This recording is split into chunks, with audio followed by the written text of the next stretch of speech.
ФИДИК буюу олон улсын зөвлөх инженеруудын холбоо нь анх 1913 онд байгуулагдаж, одоогийн байдлаар дэлхийн 100 гаруй улс орон гишүүнээр нэгдээд байна.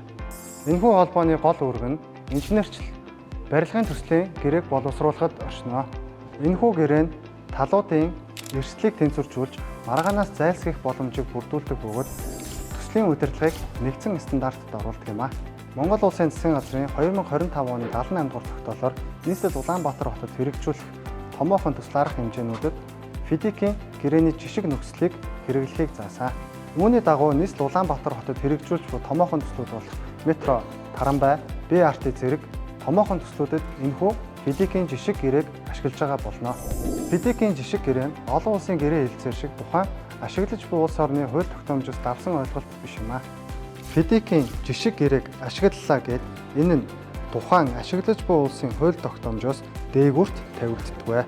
Иймд төрийн болон орон нутгийн өмчийн хөрөнгөөр бараа ажил үйлчлэгээ худалдаа авах тухай хууль заасан шаардлагын дагуу олон улсын тендерийг зарладаг.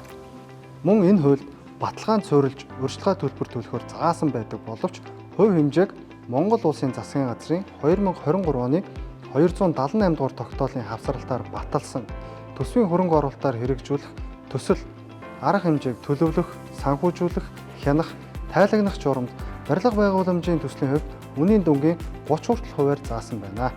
Энэхүү урьдчилгаа нь баталгаан дээр суурилж олгох бөгөөд барилгын талбайд ажлын бэлтгэл ажил зориулагддаг юм а.